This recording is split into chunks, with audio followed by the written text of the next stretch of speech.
দুনিয়ার লোভ, দুনিয়ার নেশা বাড়ানোর প্রতিযোগিতা, আরো গাড়ি, আরো বাড়ি, আরো বিল্ডিং, আরো দালান, আরো জায়গা, আরো জমি, আরো ক্ষেত, আরো ফসল, আরো নেতাগিরি, আরো মাতব্বরি, আরো অহংকার, জি ফুত, এই নিয়ে বাড়াবাড়ি। আল্লাহ তাআলা বলে সব এগুলো তোমাদেরকে ডুবাইয়া দিল, আখিরাত ভুলাইয়া দিল। হাত্তা জুরতুমুল মাকাবির, এভাবেই একদিন কবরেই পৌঁছে গেলাম। একদিন তো কবরেই পৌঁছে গেলা। কাল্লা সাউফা তা'লামুন, আল্লাহ বলে সাবধান বান্দা, এই কবরে আসলেই তুমি জানতে পারবা তোমার নাফরমানির শাস্তি কি। সুম্মা কাল্লা সাউফা তা'লামুন, আবারও জানতে পারবা হাসরের ময়দানে জাহান্নামের শাস্তি দিয়া তোমার নাফরমানির পরিণতি কি। দুইবার বলছেন আল্লাহ, একবার বলছে কবরে জানতে পারবা তোমার নাফরমানির শাস্তি কি, আরেকবার জাহান্নামে জানতে পারবা হাসরে তোমার নাফরমানির শাস্তি কি। সামান্য কয়টা বুট বেচতে বেচতে বেচারা এক ওয়াক্ত নামাজ পড়ে না, কদ্দুর চা বেচে, দুইটা বন বেচে, বেচারা এক ওয়াক্ত নামাজ পড়ে না। একটা অটো চালায়, নামাজ পড়ে না। একটা সিএনজি চালায়, নামাজ পড়ে না। 12,000 14,000 টাকার একটা বেতন, এই কদ্দুর চাকরি করে, এটুকুর জন্য একটা নামাজ, একটা সেজদা দেয় না আল্লাহকে। হায় রে নাফরমান, কি পাইয়া আল্লাহরে ভুলে গেল। এই একটা বুটমুড়ির দোকান, একটা বন বিড়ির দোকান, একটা অটো, একটা সিএনজি, 12,000 14,000 20,000 টাকার একটা সামান্য চাকরি, এই সামান্য এটুকুর জন্য আল্লাহকে ছেড়ে দিলেন, আখিরাতকে ভুলে গেলেন। আস্তাগফিরুল্লাহ, আস্তাগফিরুল্লাহ। প্রিয় ভাই আমার, ছেলেরা আমার, তোমাদেরকে বলি ভাইয়া, 12,000 টাকার একটা বড় মোবাইল অথবা 18,000 টাকা 20,000 টাকার একটা মোবাইল পাইয়া আল্লাহকে এইভাবে ভুলে গেলা। নিজের চরিত্র, নিজের ইজ্জত, নিজের আত্মমর্যাদা, নিজের বংশের মর্যাদা, বাবা মায়ের সম্মান, ইসলামের সম্মান, আল্লাহর কথা, রসুলের কথা, কবর, মরণ, আখিরাত সব ভুলে গেলা ভাইয়া। এই মাত্র 20,000 টাকার কাছে এভাবে হেরে গেলা, এভাবে চরিত্রহীন হয়ে গেলা। সারা দিন নাই, রাত নাই। আমাদের ছেলেগুলোর দিকে তাকাইলে মায়া হয়। সারাটা দিন হাঁটে, বসে, চলে, ফিরে, শুধু মোবাইল, শুধু মোবাইল, শুধু মোবাইল, শুধু মোবাইল। রাতকে রাত, সারা রাত। ওই দেখেন ওই অপদার্থ কি করে, দেখেন, দেখছেন, দেখছেন ভাই কি পরিমাণ অপদার্থ, দেখেন কি পরিমাণ বেহায়া। চিন্তা করছেন? হ্যাঁ, এটাই জীবন। কিসের ইসলাম? কে বলে কি বলে? আমার মোবাইল, আমি আছি, আমার মোবাইল আছে, এমবি আছে, চার্জ আছে, খালাস। আর কি, আর কি বলে? এই অসভ্যতার শেষ কোথায়? এই নোংরামির শেষ কোথায় বলেন? আমাদের এই প্রজন্ম গিয়ে থামবে কোথায়? 12 বছর 14 বছরের ছেলে যদি দিন রাত এভাবে মোবাইল ব্যবহার করে, তার ভবিষ্যৎ কি? তার আগামীর সম্ভাবনা কি? আগামীর পরিণতি কি বাপ? আপনারা যারা বাবারা এই যে সন্তানগুলো রেখে যাচ্ছেন, এদের ভবিষ্যৎ কি? যে একটা ওয়াক্ত নামাজ পড়ে না, যে আল্লাহর কোরআন পড়ে না। আল্লাহ আমাদেরকে বুঝ দান করেন, আল্লাহ আমাদের দিল দান করেন, আল্লাহ তাআলা আমাদেরকে ফিকির দান করেন। আমার ভাই, আমার বাবা, আমার তাইলে মূল বক্তব্য হলো, আমাদের জিন্দেগির একটা মূল বিষয়, আমরা মুসলমান হিসাবে আমাদের মৌলিক দায়িত্বই হলো দুইটা জিনিস। একটা হলো গুনাহ বর্জন, আরেকটা হলো আল্লাহ তাআলার হুকুম পালন। এটাই আমগো জিন্দেগি। ভাল লাগলো এটাই কাম, ভালো না লাগলো এটা কাম। মন মতো হইলো এটাই জীবন, মন মতো না হইলো এটা জীবন। কথা বুঝেন না? নামাজ আমারে পড়তেই হবে। এবার যত কষ্টই লাগুক, যত ক্লান্তি লাগুক, আমাকে পড়তেই হবে। সুদ ঘুষ মিথ্যা হারাম রোজগার আমার ছাড়তেই হবে। এবার আমার সামনে বাকি সবাই লক্ষ কোটি টাকার মিলিয়ন মিলিয়ন টাকার মালিক হয়ে যাক, কিন্তু আমার যেহেতু অনুমতি নাই, আমি এটা যাওয়া যাবে না। এটাই মুসলমান, এটাই জীবন, এটাই তাকওয়া।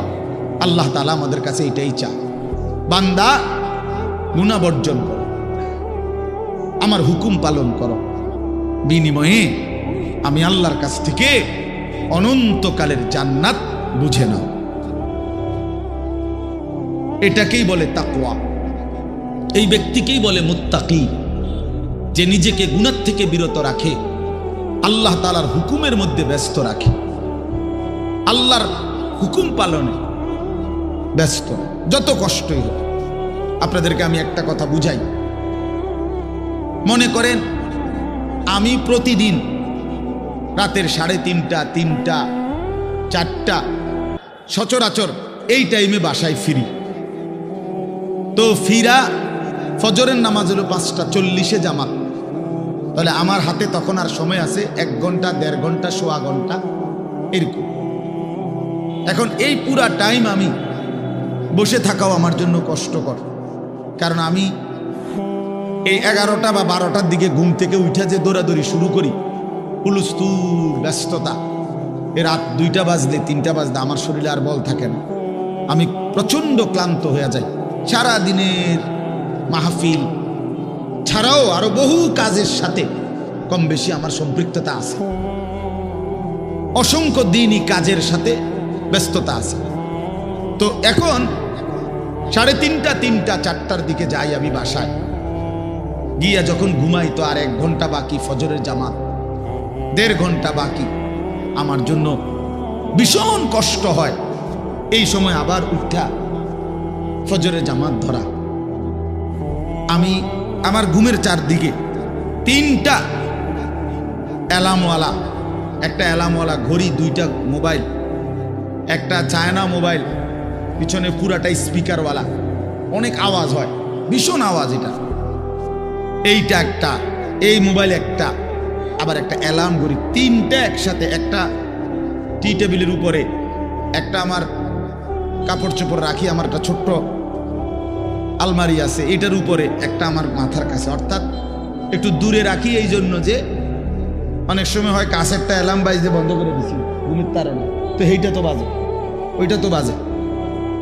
তার মানে 3টা একসাথে যখন বাজা শুরু করে, শেষ পর্যন্ত আমাকে উঠতেই হয়, কারণ প্রচন্ড ঘুম রাইখাও আমি তখন উঠা জামাতে শামিল হওয়ার চেষ্টা করি। কেন?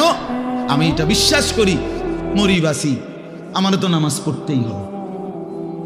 কথা বুঝছেন কি না আমার? তাহলে এটা যদি কারো সিদ্ধান্ত হয়, ভাই আমাকে এটা পড়তেই হবে, আমাকে এটা করতেই হবে, আমার এটা লাগবেই, এই ছাড়া আমার কোনো উপায় নাই। তো এই ছাড়া যেহেতু আমার কোনো উপায় নাই, অতএব এটাই আমার জিন্দিগি, এটাই আমার জীবন, এটাই আমার জীবন। এই পৃথিবীর সব মানুষ, পৃথিবীর সব সুন্দরী দেখুক, আমার জন্য যেহেতু অনুমতি নাই, আমি শুধু আমার বিবিকেই দেখি। কথার কথা, আমার যেটা অনুমতি আছে আমি তাকেই দেখতে হবে। এই পৃথিবীর কোটি কোটি মানুষ হারাম রোজগার করুক, কিন্তু আমি বিশ্বাস করি আমার আখিরাত আছে, আমার আল্লাহর সামনে হিসাব দিতে হবে। অতএব আমরা এই মাদ্রাসায় পড়ুয়ারা, কত কত মসজিদের ইমাম, আমাদের 10,000, 8,000 টাকা বেতন, 12,000 টাকা বেতন, অথচ বিবি অসুস্থ, একটা অপারেশন করতে গেলে বলে 50,000, 60,000, 1 লাখ টাকা। বেচারার চোখ দিয়া পানি পড়ে যে হায় কোত্থেকে কি হবে। কিন্তু এরপরেও এই 8-10 হাজার টাকা বেতনে আমাদের এই কওমি মাদ্রাসাগুলোর বেতন, উস্তাদদের যা বেতন তো আমরা বলি না, এই যাই একটু ওজিফা দেয়, এটা তো এক একজনের 50, 60, 70, 80 হাজার টাকা করে, ঠিক না? কি বলে জানেন? অল্প কয় টাকা, অল্প কয় টাকা। এইটুকু দিয়ে খোদার 30 দিন আখিরাতের আশায়, পরকালের আশায় কলজা বাইন্ধা হারাম থেকে বাইচা জিন্দিগি চালায় বাপ। কারণ মুমিন বিশ্বাস করে এটাই আমার শেষ না, ইমানদার বিশ্বাস করে মুত্তাকি বিশ্বাস করে এখানে আমার শেষ না, ऐसे रहे या वैसे रहे वहां देखना फिर कैसे रहे। দুনিয়া এমনি কিংবা হেমনে, একভাবে না একভাবে থেকেই গেলাম, দেখার বিষয় হলো সেখানে কেমন থাকব। নিজের ভালো দরকার, নিজের কল্যাণ দরকার, নিজের বিবেক, নিজের অনুভূতি দরকার। আমি যদি কিছুই উপলব্ধি না করি তো কি শুনলাম? 30 বছর জুমার বয়ান শুনে, 40 বছর ধরে জুমার বয়ান শুনতেছে, অথচ বেচারার কোনো পরিবর্তন নেই। তো এই কি জিন্দেগি? 30 বছর ধরে বয়ান শুনতেছে, অথচ কোনো চলাফেরা, আদব, আখলাক, চাল চলন, উঠা বসা, লেনদেন, আচরণ, উচ্চারণ কিছুতেই পরিবর্তন নাই। তো কি ফায়দা হল বলেন?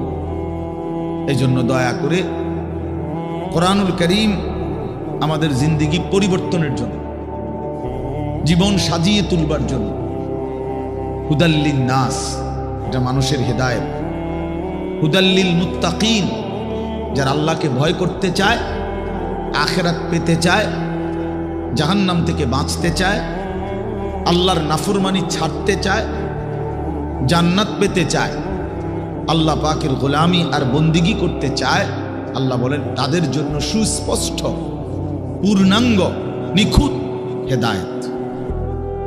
এখান থেকে জান্নাত, একদম নিখুঁত লোকেশন। কোরআন লোকেশন একদম নিখুঁত। কোরআনুল কারীম আল্লাহ তাআলা এর জন্যই নাজিল করছে। বহু সিফাত কোরআন শরীফের আল্লাহ তাআলা বলছে। মাউইযাতুন, এটা উপদেশ, বুশরা, এটা সুসংবাদ, রাহমাতুন, এটা রহমত, বাসাইরুল লিন্নাস, এটা মানুষের জন্য অন্তর্দৃষ্টি সম্পন্ন জ্ঞান, গভীর জ্ঞান, এটা তিবিয়ানান লিকুল্লি শাই, সমস্ত বিষয়ের পরিপূর্ণ বিস্তারিত বর্ণনা। এসব কোরআনের বৈশিষ্ট্য। মা ফাররাতনা ফিল কিতাবি মিন শাই, আল্লাহ তাআলা বলেন কোরআনুল কারীমের মধ্যে আমি কোনো কিছুর আলোচনা ছেড়ে দেই না। আমার বান্দার কিয়ামত পর্যন্ত যত জরুরত সব আমি পূর্ণাঙ্গ করেছি, বিস্তারিত বলেছি, কোনো আলোচনা বাদ দেই নাই। দেখতে ছোট হলেও এতে পূর্ণাঙ্গ আলোচনা। আহসানুল হাদিস, আল্লাহ তাআলা বলেন কোরআনুল কারীম হচ্ছে সর্বোত্তম কথা। কিতাবান, কোরআনুল কারীম হচ্ছে এক মানুষের জিন্দেগির সকল বিষয়ের পূর্ণাঙ্গ আলোচনা সমৃদ্ধ একটি বই, কিতাব, যার মধ্যে সব বিষয়ের পূর্ণাঙ্গ আলোচনা আছে। মুতাশাবিহান, কোরআনুল কারীম হচ্ছে প্রত্যেক কথা একটা আরেকটার সাথে চমৎকার মিলওয়ালা, এলোমেলো কোনো কথা নাই, উলট পালট কথা নাই, লটসর কথা নাই। মাসানি, কোরআনুল কারীম হচ্ছে আল্লাহ তাআলা বলেন বারবার তেলাওয়াতকৃত, পাঠকৃত কিতাব। এটাই একমাত্র কিতাব আসমানের নিচে জমিনের উপরে যেটা কোটি কোটি মানুষ প্রতিনিয়ত 24 ঘন্টা পড়তেছে। কারণ পৃথিবীতে একই সময় সূর্য ডুবে না, সময় এক মুহূর্তের একই হিসাবে না, এটাই আল্লাহর কুদরত। এখন যদিও রাত, আমাদের এখানে সব জায়গায় এখন রাত, সৌদি আরব আরো 3 ঘন্টা এখনো আলো বাকি আছে। ওখানে দেখেন গিয়ে প্রখর রোদ, অথবা আসরের পরের টাইম, তাহলে সেখানে তো এখনো আরো 2-2.5 ঘন্টা আলো আছে, কোথাও পূর্ণ দিন। তাহলে এই যে সময়ের ব্যবধান, তার মানে হলো আমাদের রাত 10টায় 11টায় মনে করেন আমাদের মাদ্রাসার পড়াশোনা বন্ধ হয়ে গেল, কিন্তু সারা পৃথিবীর থেকে বন্ধ হয় না। আল্লাহর জমিনের কোথাও না কোথাও আজান হচ্ছে, কোথাও না কোথাও নামাজ হচ্ছে, কোথাও না কোথাও জিকির হচ্ছে, কোথাও না কোথাও মালিকের কোরআন তেলাওয়াত হচ্ছে। এটা বন্ধ হয়ে গেলে পৃথিবীর নিঃশ্বাস বন্ধ হয়ে যাবে। আমাদের নিঃশ্বাস বন্ধ হয়ে গেলে অক্সিজেন বন্ধ হয়ে গেলে যেমন জীবন চলে যাবে, আল্লাহ তাআলার জিকির, কোরআনুল কারীমের তিলাওয়াত, আজান, সেজদা, আল্লাহর ইবাদত, আল্লাহর ডাক, এটা বন্ধ হয়ে গেলে পৃথিবীর নিঃশ্বাস বন্ধ হয়ে যাবে। তখন কিয়ামত হয়ে যাবে, পৃথিবী আর থাকবে না। এটা রাসূলুল্লাহ সাল্লাল্লাহু আলাইহি ওয়াসাল্লাম বলছেন, লা তাকুমুস সাআ হাত্তা ইউকালা ফিল আরদ আল্লাহ আল্লাহ। ততক্ষণ পর্যন্ত কিয়ামত হবে না যতক্ষণ পর্যন্ত জমিনে আল্লাহ আল্লাহ উচ্চারণ হবে। তাহলে বোঝা গেল এই আসমান ও জমিনের স্থায়িত্ব আল্লাহ পাকের নামের উপর, আল্লাহর কালামের তেলাওয়াতের উপর, আল্লাহ তাআলার জিকিরের উপর। ওই ছেলে, জলদি করো, যদি 1 মিনিটে শেষ করো। সদর বদর করতেছো কোন সময় ধরে? বলো না কেন রেদওয়ান, এগুলো এতক্ষণ কি করো তুমি?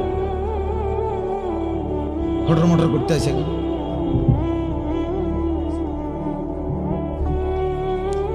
তো এই জন্য বাপ, আমরা প্রত্যেকে এটা মনে রাখা যায়, কোরআনুল কারীম আমাদের জিন্দেগি পরিবর্তনের জন্য কতভাবে যে আপনার আল্লাহ তাআলা কোরআনুল কারীমের মধ্যে কোরআনুল কারীমের বৈশিষ্ট্য তুলে ধরছেন বহুভাবে। কোরআনবিহীন জিন্দেগি একটা ফালতু জিন্দেগি। কোরআন তেলাওয়াত করতে পারে না, একেবারে দেখে দেখেও আল্লাহর কোরআন পড়তে পারে না, এটা ফালতু মুসলমান, একদম ফালতু লোক, এটা বাজে মানুষ, এটা আকামলা লোক, এটা বাদ কতটি খায় আর ঘুম যায়। আসছে দুনিয়া সিত্তিয়া ঘুম যায়, তুমি চিনছে বাতের থালা, ফাঙ্গাস আর তেলাপিয়া, বুঝেন নাই? এটাই চিনছে, দুনিয়া চিনছে। ভাত, মাছ, বিল্ডিং, ঘর, দালান, পেশাব পায়খানা, যৌন চাহিদা পূরণ, জিফুত লইয়া কাবজাব, খালাস, এইটাই মনে করছে সে জীবন।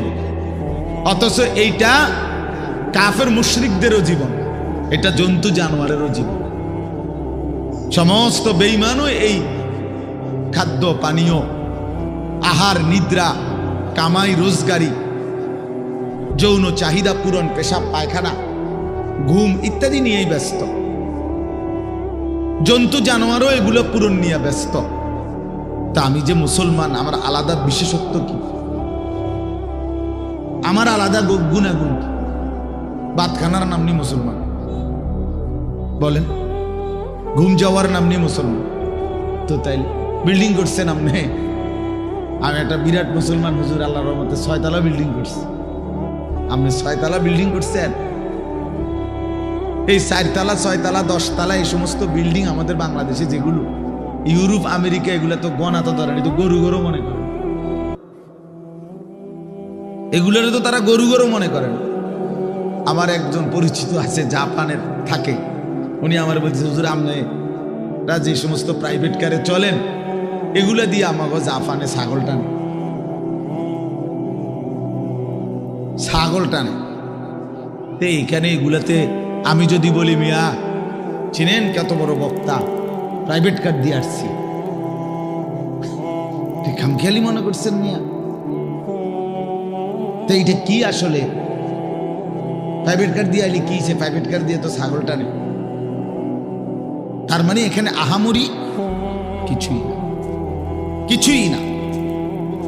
এজন্য বাপ, মুসলমানের সন্তান আমরা, আমি একজন মুসলমান আজ এত বছর ধরে, অথচ আমি আমার মালিকের কোরআন পড়তে পারি না, আমার মালিকের নামটাই সুন্দর করে নিতে পারি না, আমার রসুলের শেখানো একটা দোয়া মুখস্থ বলতে পারি না। এর চাইতে দুর্ভাগ্য, বদনসিব আর কি হতে পারে? এর চাইতে ফালতু জীবন আর কি? যে তার মালিকের নামটাই নিতে পারে না, যে তার মালিকের কিতাবই পড়তে পারে না,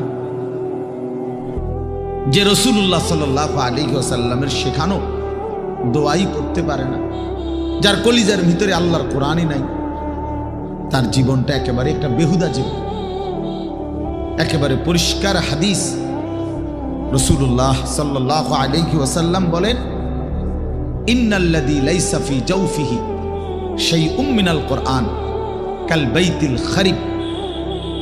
নবী সাল্লাল্লাহু আলাইহি ওয়াসাল্লাম বলেন, যার অন্তরের মধ্যে আল্লাহর কোরআন নাই কিছু পরিমাণ, তো সে একটা বিরান ঘরের মতো, সারা বাড়ি আলগা বাড়ি।